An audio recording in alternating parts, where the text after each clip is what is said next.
தினமும் ஒரு தென்துளி. மறுநாளில் கடலின் அக்கரையிலே நின்ற ஜனங்கள் அவருடைய சீஷர் ஏறின அந்த ஒரே படகு தவிர அங்கே வேறொரு படகும் இருந்ததில்லை என்றும், இயேசு தம்முடைய சீஷருடனே கூட படவில் ஏறாமல் அவருடைய சீஷர் மாத்திரம் போனார்கள் என்றும் அறிந்தார்கள்.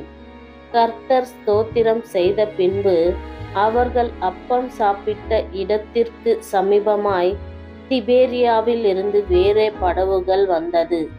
அப்பொழுது இயேசுவும் அவருடைய சீஷரும் அங்கே இல்லாததை ஜனங்கள் கண்டு உடனே அந்த படகுகளில் ஏறி இயேசுவை தேடிக்கொண்டு கப்பர்நகமுக்கு வந்தார்கள்.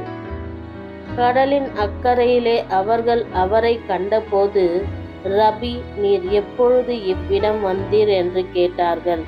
இயேசு அவர்களுக்கு பிரதியுத்தரமாக, நீங்கள் அற்புதங்களை கண்டதினால் அல்ல, நீங்கள் அப்பம் புசித்து திருப்தி ஆனதினாலேயே என்னை தேடுகிறீர்கள் என்று மெய்யாகவே மெய்யாகவே உங்களுக்கு சொல்கிறேன்.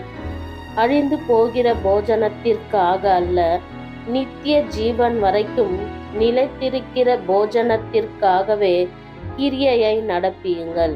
அதை மனுஷகுமாரன் உங்களுக்கு கொடுப்பார்.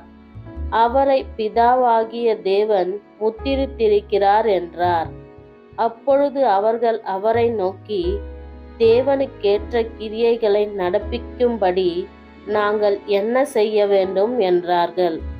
இயேசு அவர்களுக்கு பிரதியுத்தரமாக, அவர் அனுப்பினவரை நீங்கள் விசுவாசிப்பதே தேவனுக்கேற்ற கிரியையாயிருக்கிறது என்றார்.